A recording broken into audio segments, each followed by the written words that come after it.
Kuatkan dan teguhkan hatimu.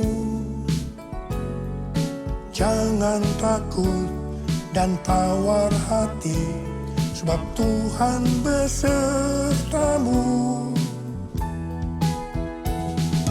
Kuatkan dan teguhkan hatimu. Yesus Tuhan berjalan di depanmu, berikan kemenangan. Yesus Tuhan berjalan di depanmu, berikan kemenangan.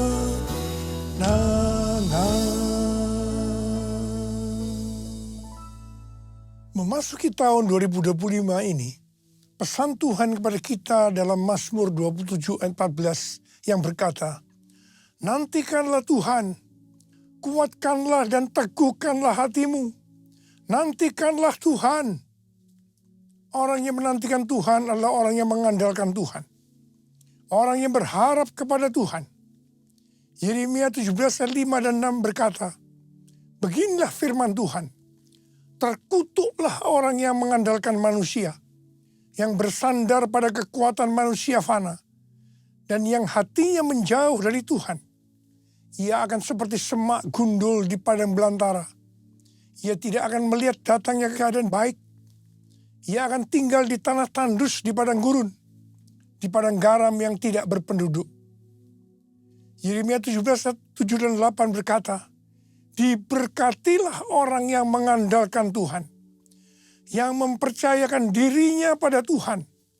Ia akan seperti pohon yang ditanam di tepi air, yang merambatkan akar-akarnya ke tepi sungai, dan tidak takut akan datangnya panas terik, yang daunnya tetap hijau, yang tidak khawatir dalam tahun kekeringan, dan yang tidak berhenti menghasilkan buah. Memasuki tahun 2025, tahun yang penuh dengan ketidakpastian, bencana alam, akibat perubahan iklim yang makin hebat, peperangan yang makin intens, krisis ekonomi yang semakin menjadi-jadi. Lebih dari itu, kita diingatkan bahwa kita sudah berada di akhir dari akhir zaman. Sesuai dengan 2 Timotius 3 ayat 1-9 dikatakan bahwa pada hari-hari terakhir akan datang masa yang sukar. Manusia akan mencintai dirinya sendiri dan menjadi hamba uang. Mereka akan membual dan menyombongkan diri. Mereka menjadi pemfitnah. Mereka akan berontak terhadap orang tua dan tidak tahu berterima kasih. Tidak peduli agama. Tidak tahu mengasihi. Tidak mau berdamai. Suka menjelekkan orang. Tidak dapat mengekang diri. Garang. Tidak suka yang baik. Suka berkhianat. Tidak berpikir panjang. Berlagak tahu. Lebih menuruti hawa nafsu daripada menuruti Allah. Secara lahiriah mereka menjalankan ibadah mereka. Tetapi pada hakikatnya mereka memungkiri kekuatannya. Walaupun selalu ingin diajar, namun tidak pernah dapat mengenal kebenaran. Akal mereka bobrok dan iman mereka tidak tahan uji. Jadi, memasuki tahun 2025, kita menghadapi kondisi yang seperti itu. Karena itu, seperti yang Tuhan pesankan kepada kita, nantikanlah Tuhan, kuatkanlah dan teguhkanlah hatimu. Nantikanlah Tuhan. Dalam menantikan pertolongan Tuhan, kita menguatkan dan meneguhkan hati kita. Dalam menantikan pertolongan Tuhan, kita akan melakukan seperti yang terdapat dalam Mazmur 123 ayat 2 yang berkata, lihat, seperti mata para hamba laki-laki memandang kepada tangan tuannya. Seperti mata hamba perempuan memandang kepada tangan nyonyanya. demikianlah mata kita memandang pada Tuhan Allah kita, sampai Ia mengasihani kita. Mata kita tertuju kepada Dia. Artinya kita harus berharap hanya kepada Dia, tidak kepada yang lain-lain. Sampai Ia mengasihani kita. Artinya menjawab apa yang menjadi pergumulan kita. Mazmur 130 ayat 5 dan 6 berkata, "Aku menanti-nantikan Tuhan. Jiwaku menanti-nanti dan aku mengharapkan firman-Nya." Jiwaku mengharapkan Tuhan lebih daripada pengawal mengharapkan pagi. Saya pernah mengalami apa yang disebutkan pengawal mengharapkan pagi. Pada waktu saya di SMP dulu, saya tergabung di kegiatan pramuka, singkatan dari Praja Muda Karana, yang artinya rakyat muda yang suka berkarya. Salah satu kegiatan pramuka adalah berkemah.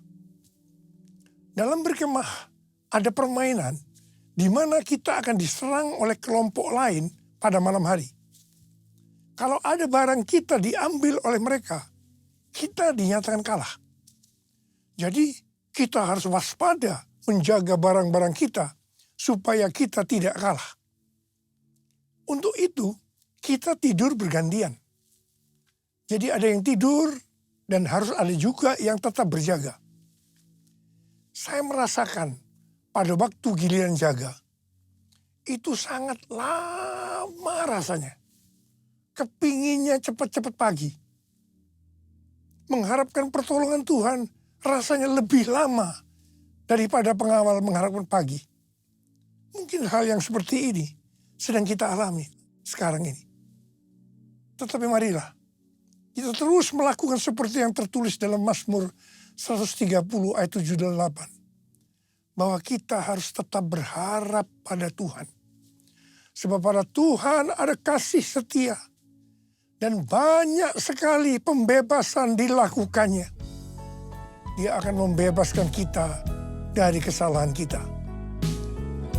Allah yang bela, siapa lawan Dia?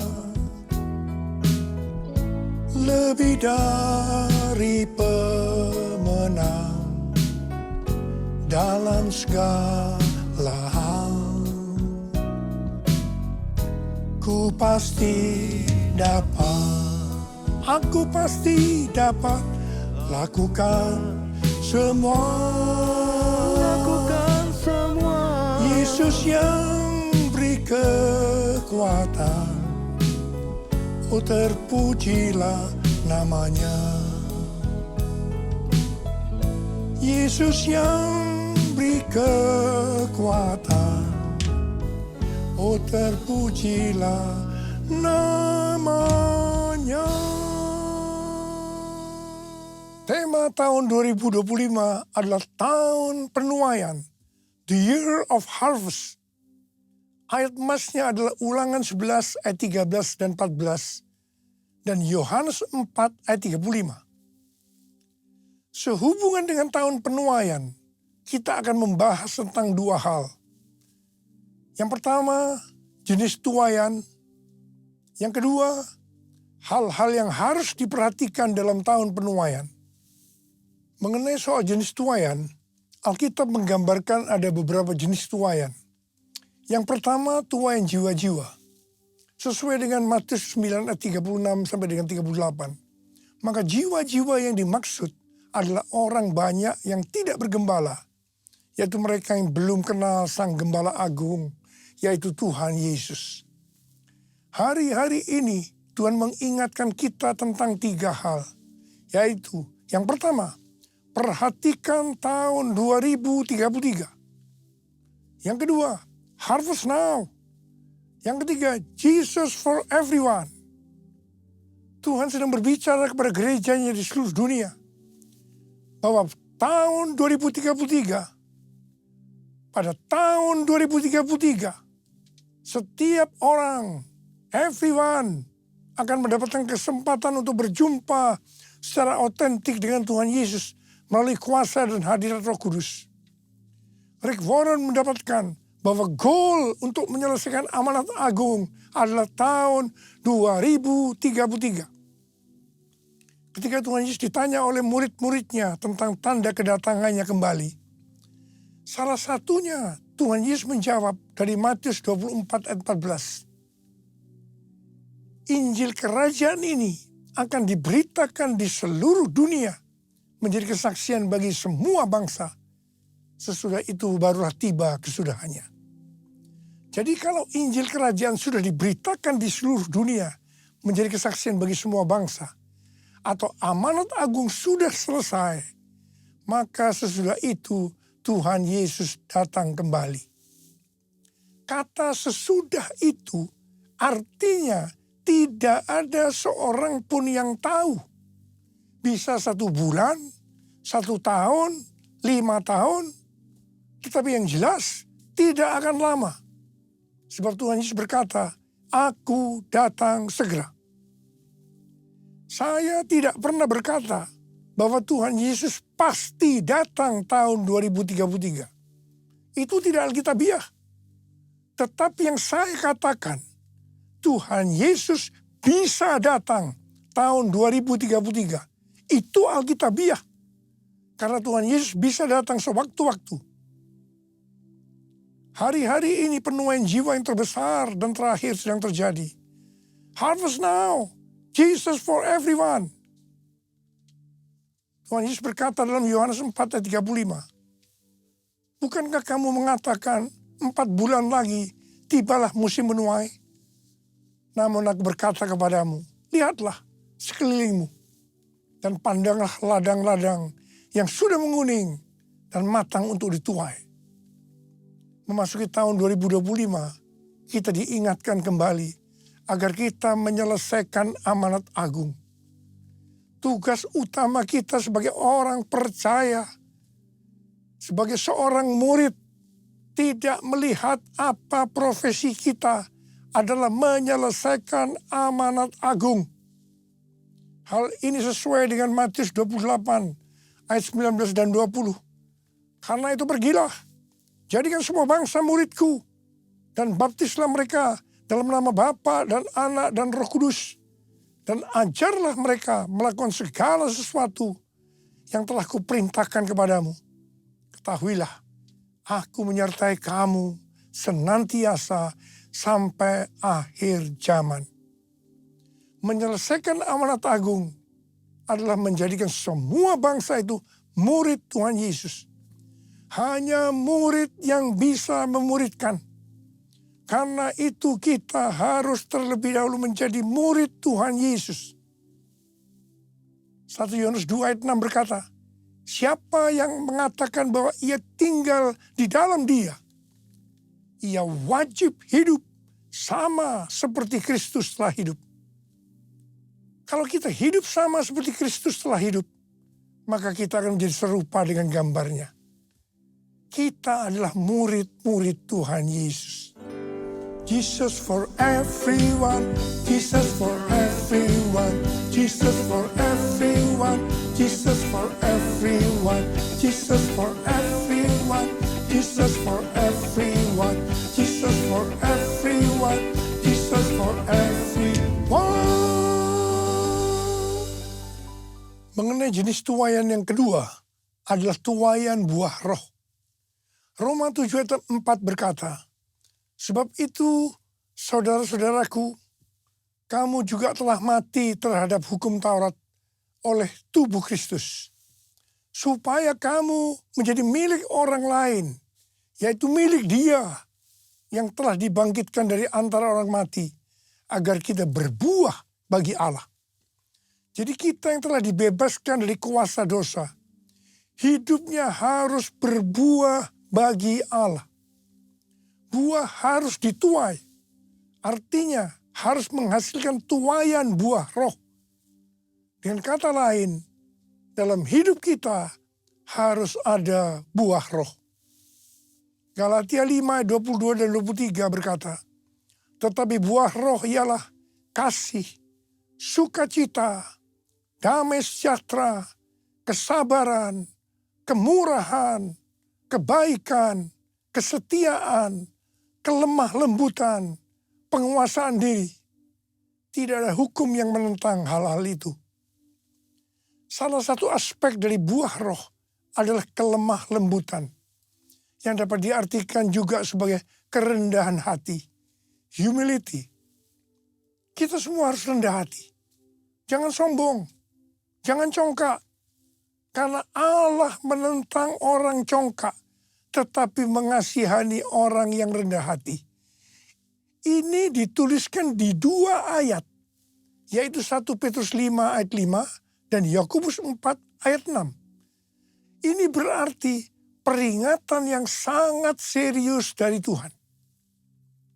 Dalam Amsal 16 ayat 5 berkata, setiap orang yang tinggi hati menjijikkan bagi Tuhan. Ia pasti tidak akan luput dari hukuman. Amsal 16 ayat 18 berkata, kecongkakan mendahului kehancuran dan tinggi hati mendahului kejatuhan. Karena itu saya mengingatkan kepada kita semua, jangan sombong, jangan congkak, jangan tinggi hati. Jenis tuaian yang ketiga adalah tuaian berkat. Sesuai dengan Ulangan 6 ayat 6 sampai dengan 11 dikatakan bahwa Tuhan akan memberikan kepada umatnya, yaitu kepada kita semua, kota yang tidak mereka dirikan, rumah yang tidak mereka isi, sumur yang tidak mereka gali, dan kebun anggur yang tidak mereka tanam.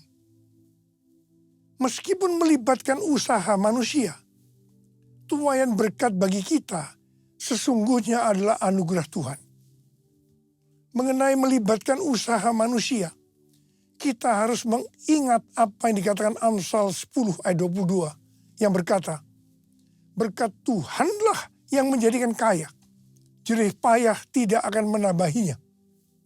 Di sini dikatakan, bukan karena jerih payah itu yang membuat kita jadi kaya, tetapi semata-mata karena berkat Tuhan. Tetapi kita harus rajin, tekun melakukan tugas kita, bekerja keras dan cerdas, bukan bermalas-malasan. Katakan amin. Jadi kalau kita menerima tuaian berkat, sesuai dengan Ulangan 6 ayat 12 dikatakan, jangan sampai kita melupakan Tuhan. Firman Tuhan berkata dalam Yesaya 60 ayat 1, bangkitlah, menjadi teranglah, sebab terangmu datang dan kemuliaan Tuhan terbit atasmu. Kalau kita lakukan itu, maka kita akan mengalami seperti Yesaya 60 ayat 5 yang berkata, pada waktu itu engkau akan heran melihat dan berseri-seri. Engkau akan tercengang dan akan berbesar hati. Sebab kelimpahan dari seberang laut akan beralih kepadamu. Dan kekayaan bangsa-bangsa akan berpindah kepadamu.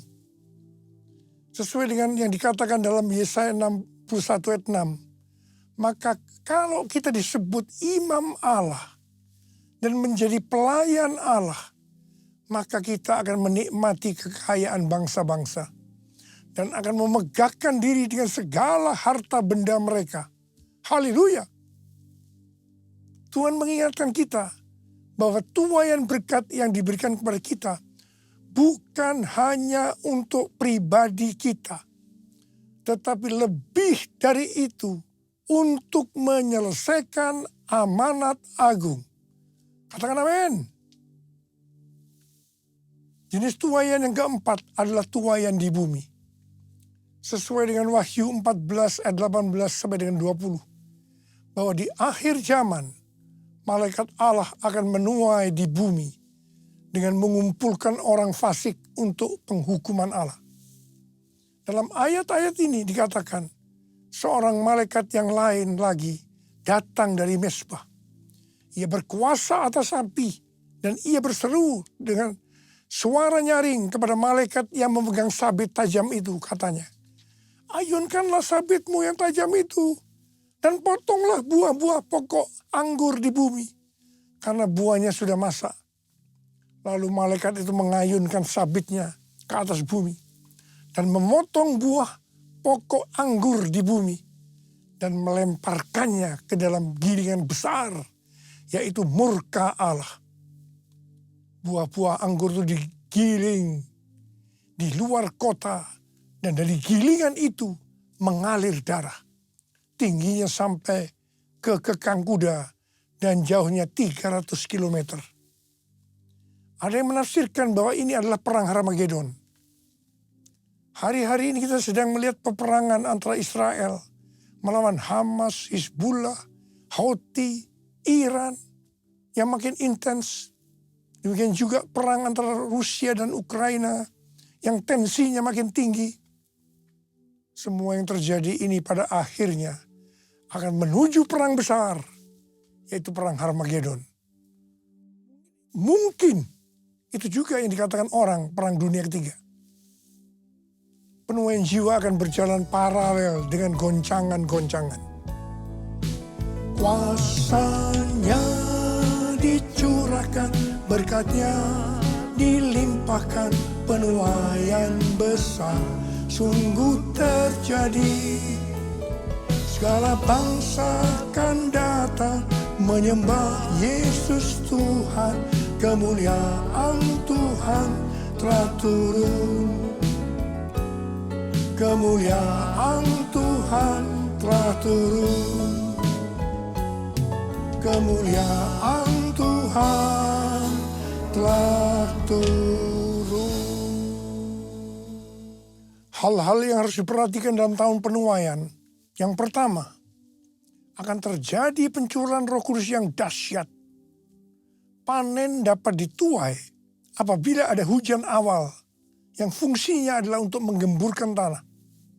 Dan hujan akhir yang fungsinya untuk menyiapkan tuaian.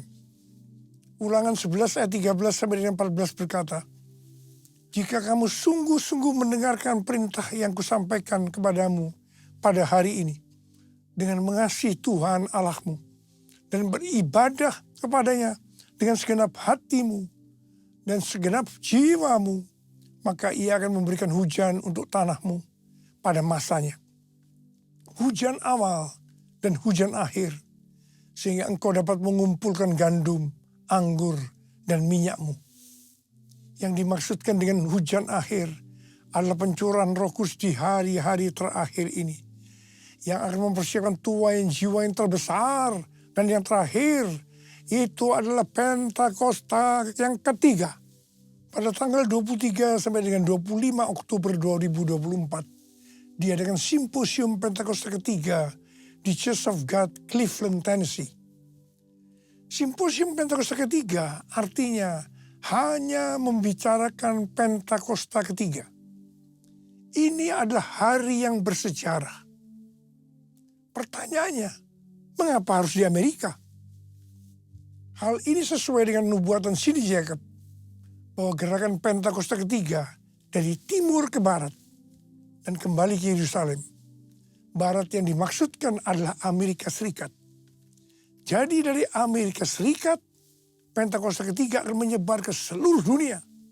Yang kedua, hal-hal yang harus diperhatikan dalam tahun penuaian adalah hukum tabur tuai. Seperti yang terdapat dalam Galatia 6 ayat 7b sampai dengan 10 yang berkata, karena apa yang ditabur orang, itu juga yang akan dituainya. Sebab siapa yang menabur dalam dagingnya, ia akan menuai kebinasaan dari dagingnya. Tetapi siapa yang menabur dalam roh, ia akan menuai hidup yang kekal dari roh itu. Janganlah kita jemu-jemu berbuat baik. Karena apabila sudah datang waktunya, kita akan menuai jika kita tidak menyerah. Karena itu, selama masih ada kesempatan bagi kita, marilah kita berbuat baik kepada semua orang, tetapi terutama kepada saudara-saudara seiman kita. Memasuki tahun 2025, kita akan menuai apa yang ditabur tahun 2024. Saya berdoa supaya kita menuai yang baik, karena kita menabur yang baik. mengawali tahun 2025, saya ajak saudara untuk mengangkat tangan kita. Dan kita katakan bersama-sama, Hosana, Hosana di tempat yang tinggi. Hosana, Hosana di hati yang suci. Hosana, Hosana, Hosana di tempat yang tinggi. Hosana, Hosana di hati yang suci. Di hati yang suci. Mari berbahasa roh, sembah Dia.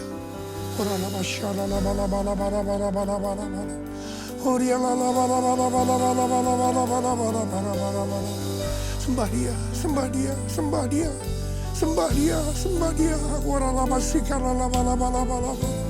Tuhan, kami berdoa buat anak-anak-Mu Tuhan, memasuki tahun 2025. Curahkan pengurapan-Mu pada kami semua Tuhan. Curahkan, terima pengurapan Tuhan, terima. Terima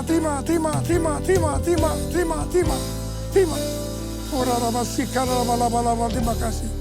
Tuhan, kami berdoa, biarlah apa saja yang dikerjakan anak-anak-Mu tahun 2025, semuanya berhasil. Yang percaya, terima dengan berkata, amin. Kita akan masuk dalam perjamuan kudus. Kita akan mengingat ayat ini.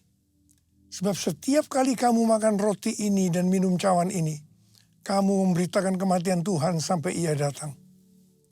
Perjamuan kudus adalah perjamuan Tuhan Yesus sendiri. Setiap kali kita masuk dalam perjamuan kudus, Tuhan Yesus selalu berkata, biarlah ini menjadi peringatan akan daku. Karena itu mari, arahkan hati kita kepada kebaikan Tuhan. Kita akan mengingat kebaikan Tuhan. Mari tundukkan kepala. Bapa, siapakah kami sebelum kami mengenal Engkau? Kami semua orang berdosa. Upah dosa adalah maut, mati. Tapi Engkau yang tidak berdosa telah dijadikan dosa oleh karena kami. Engkau harus turun dari sorga mulia, mati ganti kami dengan penderitaan yang luar biasa. Sungguh kalau kami pikirkan betapa baiknya Engkau ya Aba. Engkau jadikan kami sebagai anak-anak-Mu.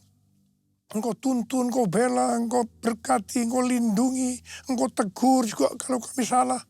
Engkau sembuhkan kami, terima kasih. Itu Engkau ya Aba. Itu Engkau ya Aba. Tuhan akan memberkati kita melalui perjamuan kudus. Tapi Tuhan mau kita makan dan minum dengan cara yang benar. Karena itu sekarang masing-masing introspeksi. Lihat keadaan dirimu masing-masing. Renungkan apa yang selama ini kita lakukan tahun 2024. Kita akan masuki tahun 2025. Segala hal yang tidak berkenan, yang mungkin belum diselesaikan dengan Tuhan, mari kita selesaikan saat ini. Minta ampun, minta ampun. Kalau ada hal-hal yang belum diselesaikan, minta ampun. Ampuni saya Tuhan. Ampuni, ampuni, ampuni ya Tuhan, ampuni. Bapak terima kasih. Bapak terima kasih. Engkau melihat anak-anak-Mu yang sedang menyelesaikan segala sesuatunya dengan Tuhan. Kami akan masuk dalam perjamuan kudus, Abah. Terima kasih. Kami akan masuk dalam perjamuan kudus dengan hati yang penuh ucapan syukur dalam nama Yesus. Amin. Saudara, mari angkat roti di tangan kanan kita tinggi-tinggi. Sebab apa yang telah kuteruskan kepadamu telah aku terima dari Tuhan. Yaitu bahwa Tuhan Yesus pada malam waktu Ia diserahkan mengambil roti. Dan sesudah itu Ia mengucap syukur atasnya. Ia memecah-mecahkannya dan berkata, inilah tubuhku yang diserahkan bagi kamu. Perbuatlah ini menjadi peringatan akan aku. Saya dikasih Tuhan, bukankah roti yang kita pecah-pecahkan ini adalah persekutuan kita dengan tubuh Kristus. Mari kita makan dalam nama Yesus.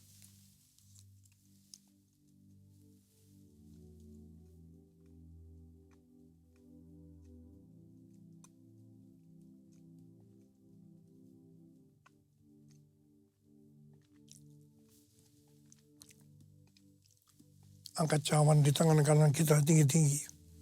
Mungkin juga ia mengambil cawan sesudah makan lalu berkata, cawan ini adalah perjanjian baru yang dimeteraikan oleh darahku. Perbuatlah ini. Setiap kali kamu meminumnya menjadi peringatan akan aku. Sudah dikasih Tuhan, bukan cawan pengucapan syukur. Yang atasnya kita ucapkan syukur adalah persekutuan kita dengan darah Yesus. Mari kita minum dalam nama Yesus.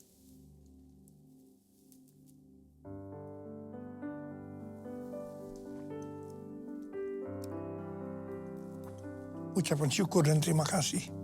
Dengan suara, jangan diam. Tuhan terima kasih. Terima kasih ya Tuhan, terima kasih. Terima kasih ya Tuhan, terima kasih.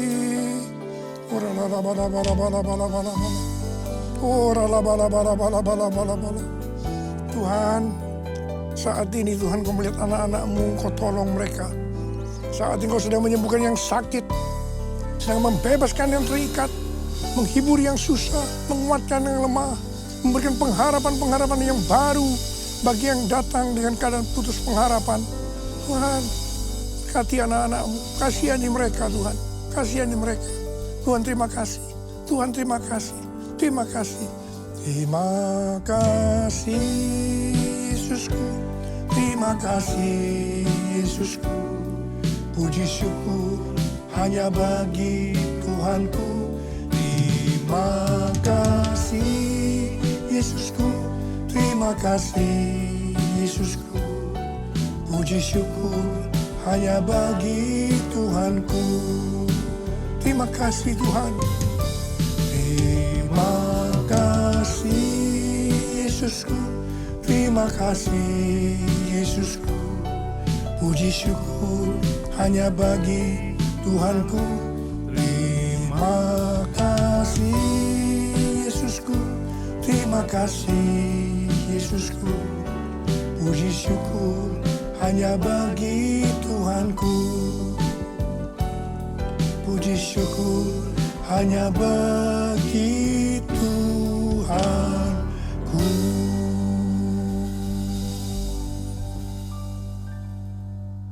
Sekarang terimalah berkat Tuhan. Kasih karunia berlimpah-limpah daripada Allah Bapa dalam Anak yang tunggal Yesus Kristus. Persekutuan yang manis dengan Roh Kudus menyertai kita semua mulai hari ini. Sampai Tuhan datang menjemput kita di awan-awan dan bahkan sampai selama-lamanya.